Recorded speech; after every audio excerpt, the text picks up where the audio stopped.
Bonjour, je m'appelle Clémence, j'ai 22 ans et je suis étudiante en 3e année à l'IFITS à Neuilly-sur-Marne.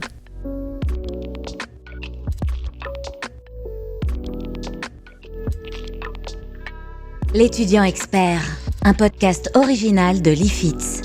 Un podcast par les étudiants infirmiers, pour les étudiants infirmiers.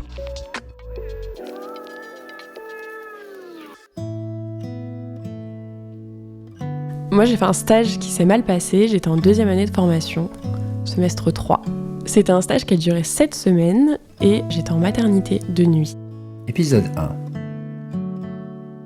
C'est un stage qui a été trouvé par l'école. Moi je voulais à tout prix faire un stage en maternité parce que mon projet ce serait de travailler auprès des enfants et je trouvais pas de stage en maternité de moi-même, donc j'ai demandé en fait à l'école s'ils avaient de la place. Ils m'ont répondu qu'ils en avaient une de nuit. J'ai accepté parce que c'était le stage qui me plaisait le plus et dont j'avais vraiment envie de faire. J'étais pas forcément inquiète à l'idée de faire ce stage-là. Le seul truc qui me posait un peu question, c'était par rapport au rythme de nuit. Comment ça allait se passer, si j'allais réussir à suivre, puisque c'est quelque chose que je connaissais pas du tout. Mes 2 premiers stages, je les avais fait du coup en EHPAD et en psychiatrie et ça s'était super bien passé pour des stages de première année. Le fait de faire un stage qui était un peu plus technique en termes de soins, ça a créé quelques appréhensions chez moi, notamment vis-à-vis des soins techniques que je connaissais pas du tout. Mais du coup, j'avais fait des recherches par rapport à ça et je suis arrivée dans le terrain de stage avec quand même quelques connaissances, malgré le fait que ce soit pas des cours qu'on ait forcément vus à l'IFSI ou en stage avant pour le coup.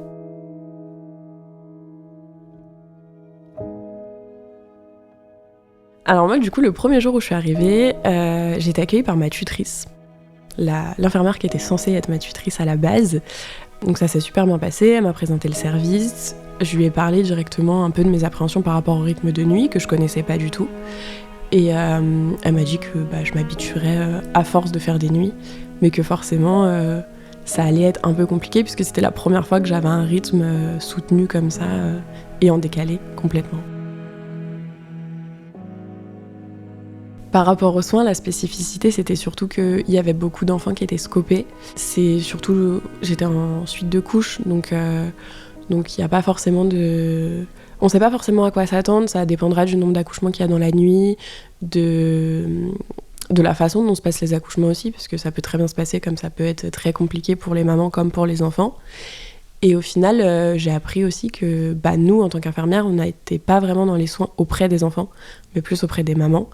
Puisque auprès des enfants, ça va être les auxiliaires puéricultrices principalement.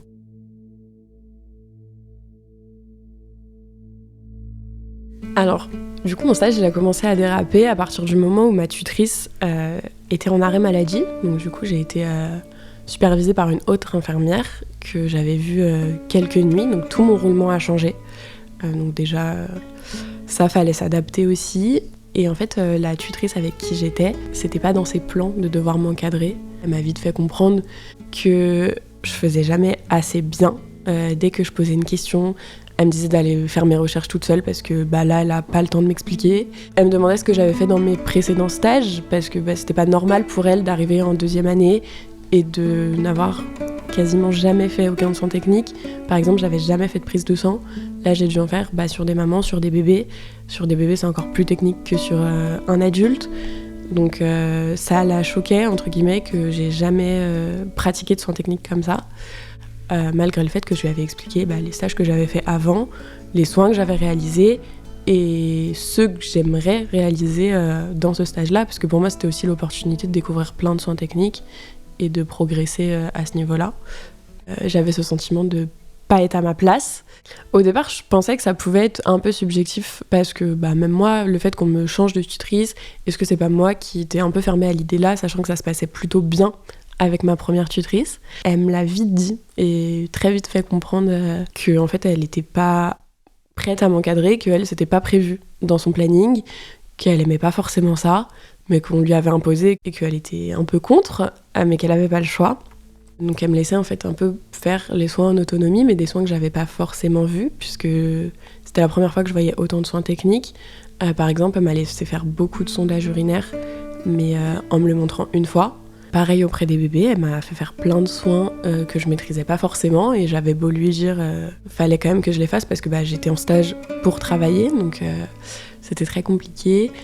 Donc là déjà ça a commencé à dégénérer un petit peu. Après fallait aussi que je m'adapte au rythme de nuit et elle, ça faisait des années qu'elle était infirmière de nuit. Donc pour elle c'était quelque chose qui était évident, mais nous en tant qu'étudiants c'est pas forcément si simple que ça. Surtout que moi c'était en plein mois d'hiver, c'était entre novembre et décembre mon stage. Donc en fait c'était un stage qui était loin de chez moi aussi, donc je partais tôt de chez moi pour pouvoir être là. Donc je partais, il faisait nuit, je rentrais, il faisait nuit, j'étais complètement décalée. C'était très compliqué psychologiquement à suivre parce que je voyais personne. Vraiment ma vie c'était le stage et rien d'autre. Et quand ça se passe mal, c'est encore pire. Elle pouvait se poser dans la nuit. C'est-à-dire, il y avait des fauteuils, des transats, elle pouvait en prendre un et se poser. Moi, elle m'en laissait pas. Ou elle me laissait celui qui était cassé, pour pas que je me pose. Dès qu'il y avait quelque chose qui allait pas, une sonnette, quelque chose comme ça, c'était à moi d'y aller. Et aussi, tout ce qui est allaitement, etc., en maternité, elle me faisait bien comprendre que j'étais pas légitime d'en parler, puisque j'ai 20 ans et j'ai pas d'enfant, je suis pas maman, je sais pas ce que c'est. Donc en fait, je me suis renseignée sur des sujets sur lesquels j'étais pas légitime de parler, puisque c'est des choses que j'ai pas vécues. Donc la posture étudiante, là, elle est très compliquée parce qu'il y a une part de moi qui veut me défendre et lui dire, et une part de moi qui me dit non, dis rien, sinon ça va empirer. C'était très très compliqué à gérer mentalement, ça. Donc plus les nuits passaient, plus j'allais en stage la boule au ventre, en pleurs. La seule chose qui me motivait, c'était que c'était des enfants et que j'adorais les enfants, donc je savais que je servais à quelque chose pour eux. Mais y aller, voir ma tutrice, ça me freinait un peu à l'idée de partir en stage. Donc ça a duré pendant de longues semaines. Et après, il y a eu les bilans de mi-stage, de fin de stage, qui se sont pas super bien passés non plus.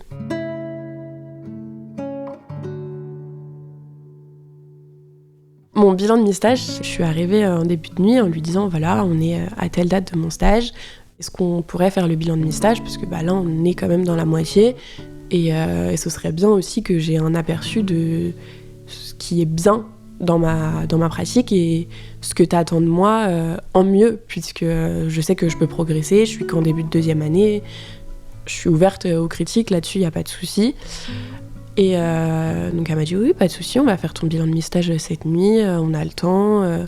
Après, sous réserve qu'il y ait des urgences ou des accouchements inopinés qui arrivent et qu'on ait à gérer. Mais moi, j'étais pas du tout contre ça, puisque voilà, faut mieux privilégier les patients que mon bilan. Je comprends tout à fait, c'est normal. Malheureusement, ce qui s'est passé, c'est qu'elle a attendu que je sois en train de faire un soin pour prendre ma feuille de stage dans mon portfolio et faire mon bilan de mi-stage sans moi.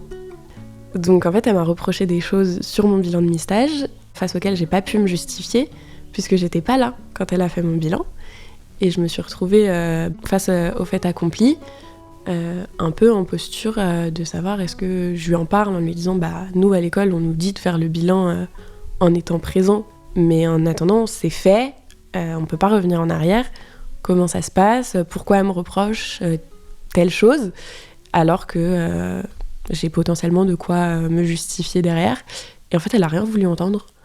Elle m'a elle m'a très clairement dit j'ai fait ton bilan de mi-stage, tu m'as demandé de le faire, il est fait, voilà, te plains pas.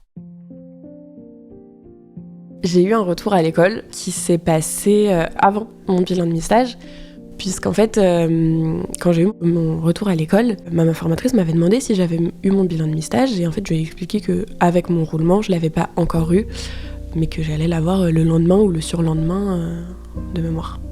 Du coup, c'était prévu la même semaine, mais c'était pas encore fait.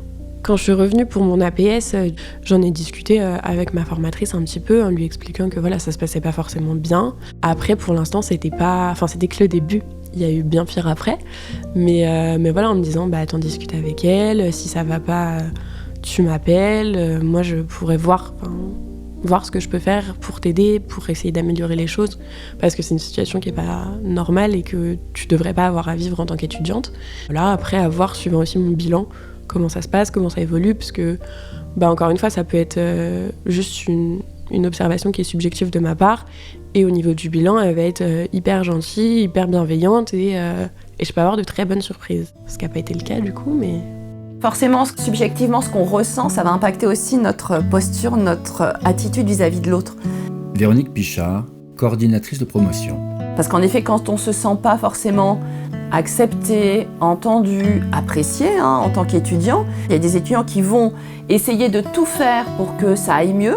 Et c'est pas pour ça d'ailleurs que ça ira mieux, parce que peut-être que la manière dont ils vont le faire, ça va peut-être pas être la bonne posture non plus qu'il faut arriver à mettre en place. Et puis il y a d'autres étudiants qui vont se renfermer aussi, qui vont se refermer, qui vont dire entre guillemets, elle m'apprécie pas, elle me montre que je la dérange, moi je vais lui montrer que j'ai pas besoin d'elle. Et ça, c'est des éléments encore plus forts qui vont du coup faire que cette relation qui n'a pas pu se mettre en place peut-être dès le départ pour différentes raisons, elle va de plus en plus se distendre. Et c'est vrai que le stage va devenir de plus en plus difficile.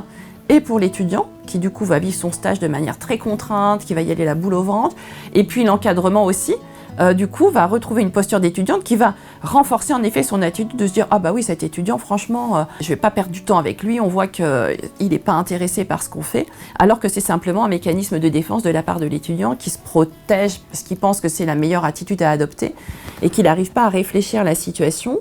C'est pas simple, c'est une adaptation, c'est sûr qu'aller en stage c'est compliqué, il faut s'adapter.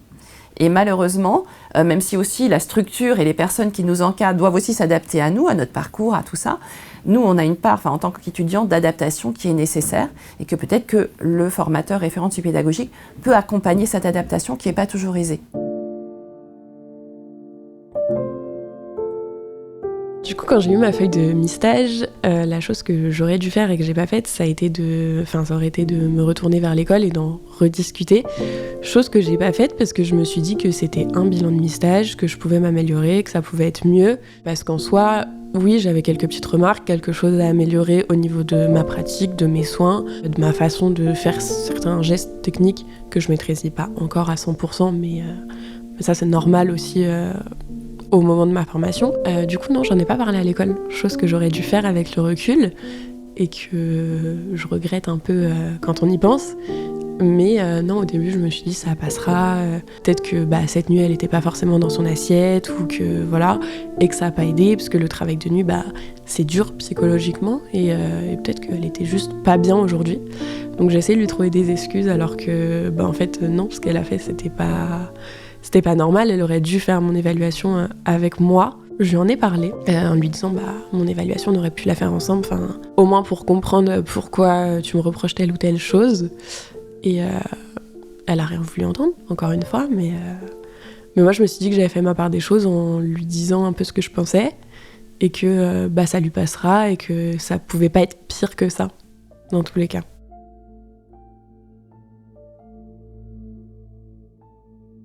Alors, ce qui s'est passé, c'est que après mon bilan de mi-stage, en fait, il y avait les vacances de Noël qui coupaient le stage, comme c'était un stage qui était entre novembre et janvier, début janvier. J'ai eu les 15 jours de vacances en me disant ça va te faire du bien. 15 jours loin du stage, loin de l'hôpital, loin d'elle, entre guillemets. Ça va te permettre de souffler et quand tu arriveras début janvier, il te restera 2 semaines et demie, 3 semaines de stage. Ça se passera très bien, t'auras pris du recul, t'auras eu cette pause qui peut-être était nécessaire aussi. Le stage, le rythme, c'était quand même très soutenu. Du coup, c'est peut-être cette pause-là aussi qu'il me fallait, le fait de me retrouver en famille, d'arriver à voir autre chose que l'hôpital, le stage, les infirmières, les aides-soignantes. Mais malheureusement, ça n'a pas été le cas puisque je suis revenue en stage début janvier. J'ai travaillé une nuit.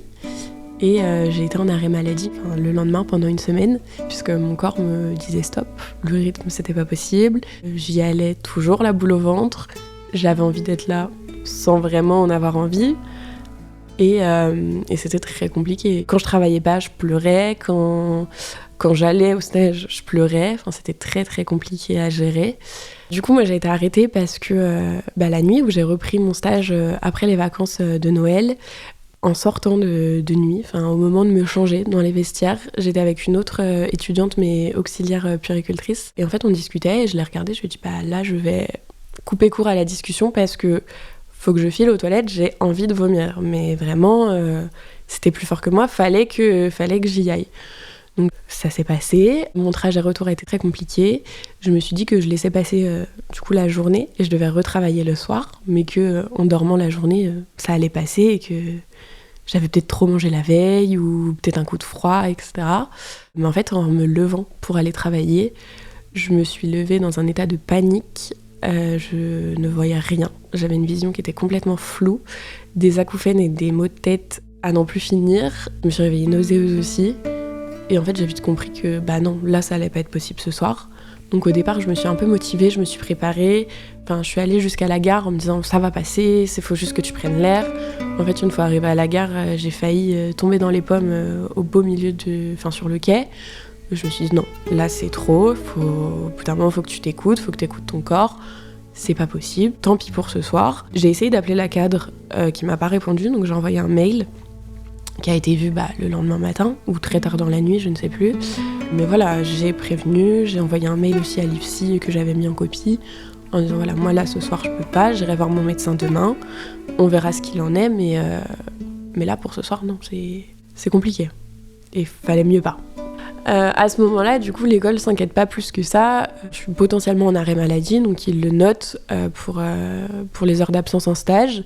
Moi, il y a une part de moi qui y pense, qui me dit que c'est potentiellement aussi ce mal-être vis-à-vis du stage, ce qui fait que je suis dans l'état là. À côté de ça, il y a une part de moi qui veut pas être très rationnelle là-dessus et qui me dit t'as peut-être chopé un rhume, t'es malade, c'est peut-être un virus qui traîne, etc. On est en pleine période hivernale, il y a pas mal de choses qui circulent.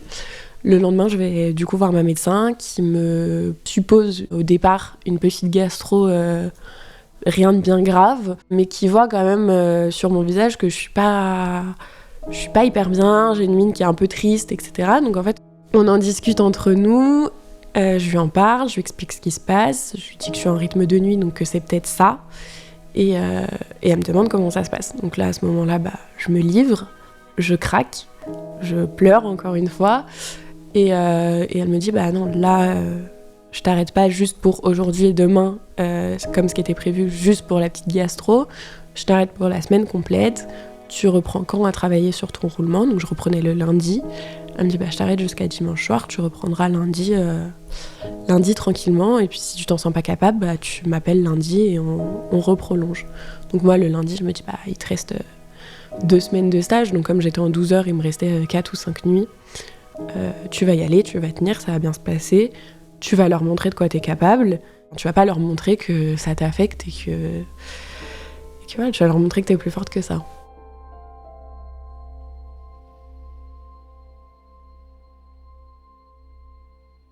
Pendant la semaine où je suis en arrêt, j'ai quand même pu pas mal me reposer sur ma famille. Au début, c'était très compliqué parce qu'ils comprenaient pas forcément que ça m'affectait à ce point-là de travailler la nuit. Je leur en parlais pas forcément non plus parce que j'avais pas envie de les inquiéter en leur disant que ça se passait pas bien et pourquoi. Après, arrivé à la semaine d'arrêt, en fait, ils ont vite compris que là, c'était trop et que je tiendrais pas comme ça encore un peu plus si j'avais pas cette semaine-là. J'ai pu compter aussi du coup sur ma médecin qui m'a arrêtée, qui m'a très clairement dit que là j'en avais besoin parce que sinon j'allais craquer encore plus à un moment donné et que ça pourrait être pire. Après mon arrêt maladie, je reviens en service et je devais reprendre donc après mes jours de repos donc en salle de naissance, et elle devait reprendre en suite de couche. Donc on devait toutes les deux reprendre à ce moment-là, mais je savais que j'étais en salle de naissance et que j'allais la croiser en déposant les dames qui venaient d'accoucher leur bébé donc en suite de couche, en transférant le dossier, etc. Je devais pas la croiser à part pour ça et pour prendre un temps pour faire mon bilan de fin de stage du coup. Et au final, en fait, je suis arrivée dans le service en disant voilà, je suis étudiante infirmière, d'habitude je suis en suite de couche, on m'a dit que je faisais une nuit ici avec vous. Ah non, là c'est pas possible, faut que tu retournes en suite de couche, nous on peut pas t'encadrer cette nuit. Donc déjà, ça m'a fait un petit peu un flashback de ce qui s'est passé quand je suis arrivée au service de suite de couche à la base. Et ça voulait dire aussi que je devais passer la nuit avec cette infirmière-là. Donc c'était pas du tout dans mes plans. Et moi, j'étais conditionnée pour ne pas être avec elle cette nuit, ce qui me rassurait. Sauf que j'ai pas travaillé en salle de naissance au final, et je me suis retrouvée à devoir être en suite de couche, donc là où je faisais mon stage à la base, mais avec elle. Donc j'ai très vite déchanté.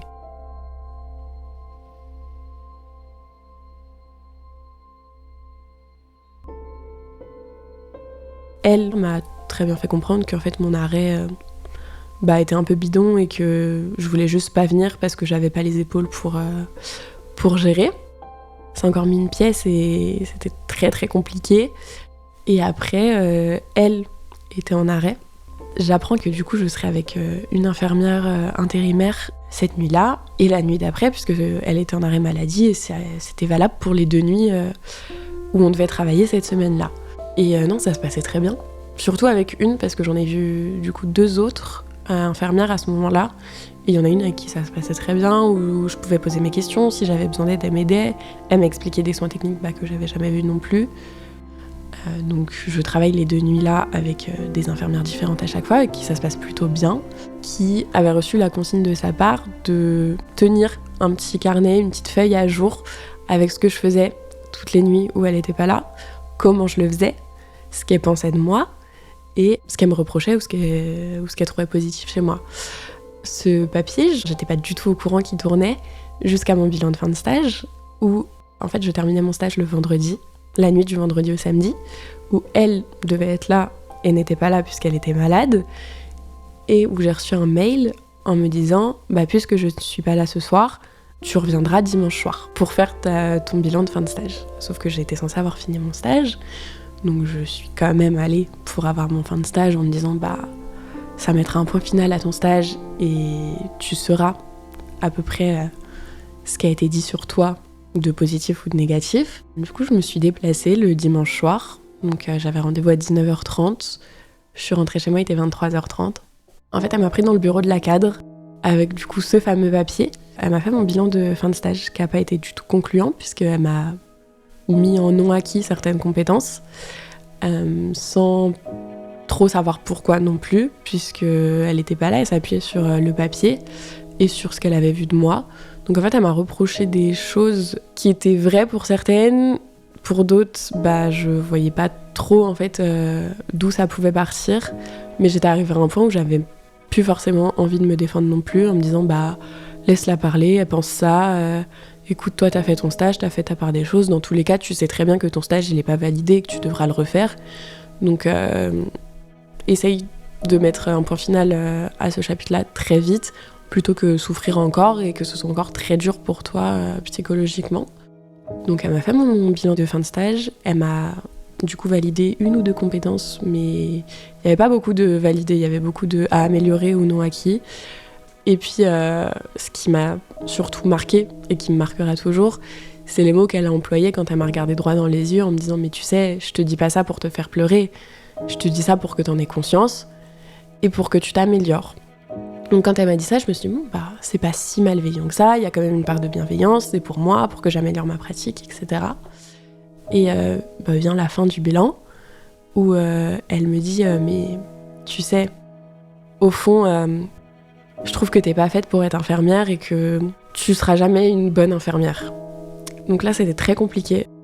Par fierté, j'ai retenu mes larmes en me disant lui montre pas que ça t'affecte parce que c'est peut-être tout ce qu'elle veut et lui donne pas raison. En fait, tu vaux mieux que ça.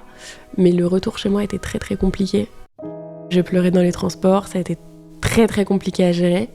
À partir du moment où elle m'a dit que j'avais pas les épaules pour être infirmière et que c'était clairement pas un métier qui était fait pour moi, j'ai un peu pas tout mon monde, mais presque, qui s'est écroulé autour de moi, dans le sens où moi je me voyais faire infirmière depuis petite, je me voyais pas faire autre chose.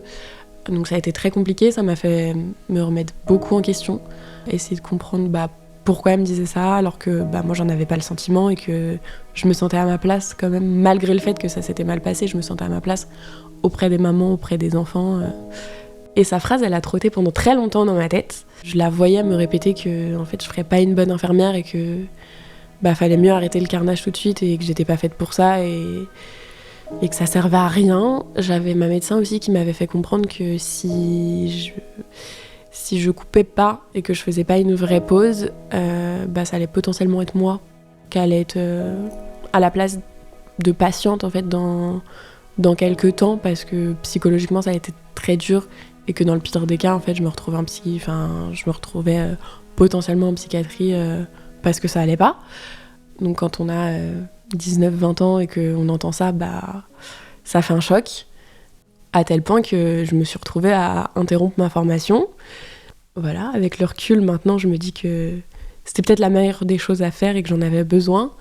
Mais j'en ai voulu pendant très longtemps pour ça, puisque j'avais jamais songé à arrêter ma formation avant ces fameux mots qu'elle a employés et qui m'ont pas mal blessée. Ça va. Alors, j'avais rendez-vous après ça avec ma référente pédagogique pour mon entretien de fin de stage par rapport à mon stage, à ce qui s'était passé, le ressenti que j'en avais et l'évaluation qui avait été faite. Je viens déjà avec l'idée en tête de me dire, t'as la possibilité de faire une interruption de formation, c'est possible, tu sais que ça existe.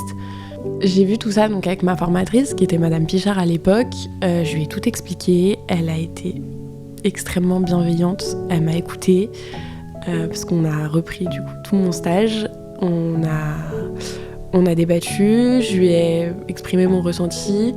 Elle m'a dit qu'elle me voyait pas forcément arrêter ma formation à ce moment-là, mais que si j'en ressentais vraiment le besoin, c'était possible. Elle m'a expliqué les modalités, comment ça se passait. On en a parlé pendant très longtemps parce qu'elle a essayé de chercher à comprendre pourquoi j'en étais arrivée à ce stade-là, puisque je les avais pas appelés pendant mon stage. Donc elle est tombée un peu des nues aussi. Elle m'a très clairement dit que j'aurais dû l'appeler, qu'elle m'aurait aidée, qu'elle aurait vu ce qu'elle pouvait faire. Mais je lui ai pas menti, je lui ai dit que moi je me voyais pas demander de l'aide parce que j'avais peur que ça empire la situation. Alors que pas du tout. C'était pas du tout son objectif, mais moi j'avais peur des répercussions derrière parce qu'en fait, l'infirmière elle m'intimidait quand même à me dire ok, t'es juste une simple étudiante, donc en fait elle peut un peu faire ce qu'elle veut de toi. Donc c'était très compliqué. Elle m'a tendu les mouchoirs quand il y avait des larmes parce que il y en a eu beaucoup et je pense qu'elle s'en souvient encore. Elle m'a écoutée, elle a pas forcément essayé de me dissuader d'arrêter ma formation, elle m'a juste bien fait comprendre ce que ça engendrait et comment je pouvais reprendre derrière si je voulais. Elle m'a aussi dit que c'était dommage d'en arriver là parce que j'étais une très bonne étudiante et que ça la peinait aussi de me perdre. Maintenant, si j'en avais besoin et que je sentais que c'était la meilleure décision, en fait, elle n'était pas à ma place et qu'elle ne pouvait pas mieux savoir que moi. Donc, si je sentais que c'était la meilleure des choses à faire, que c'était possible et que c'est ce qu'il fallait faire si je pensais et si j'étais sûre que c'était ce qu'il fallait faire. Elle a juste bien pris le soin de s'assurer que c'était vraiment ce que je voulais et que c'était ma décision, parce que j'avais aussi des projets en deuxième année. Enfin, je devais partir en Erasmus au semestre 4. J'avais pas mal de choses qui étaient commencées et qui étaient des beaux projets. Donc il y avait tout ça aussi. Mais j'ai quand même pris la décision d'arrêter malgré tout. Parce que oui, je passe à côté de très beaux projets, mais je voulais pas passer à côté de moi et ma santé physique ou mentale. Pour moi, c'était la meilleure des choses à faire, d'arrêter. C'était très compliqué parce que quand j'ai essayé d'en parler à mes parents, ils comprenaient pas forcément pourquoi. Je pouvais arrêter, mais il était hors de question que j'arrête pour rien faire derrière. Et même moi, c'était pas du tout dans mes projets parce que je me voyais pas rien faire. À part ça, j'allais ruminer dans mon coin et y penser, donc ça allait pas forcément m'aider plus que ça non plus. Je m'étais renseignée sur ce que je pouvais faire si j'interrompais ma formation à côté. Du coup, j'avais cherché d'autres formations que je pouvais faire, qui me plaisaient, pour m'occuper aussi et pour refaire quelque chose derrière, parce que j'étais pas du tout sûre de reprendre un jour aussi. J'étais sûre à 95% que j'allais arrêter, mais sans avoir la certitude que j'allais être là aujourd'hui. Donc j'étais dans le flou complet. Mais j'avais une grande partie de moi qui me disait non, faut arrêter, il n'y a pas d'autre solution. Fin de l'épisode 1. L'étudiant expert, un podcast original de l'IFITS. À suivre.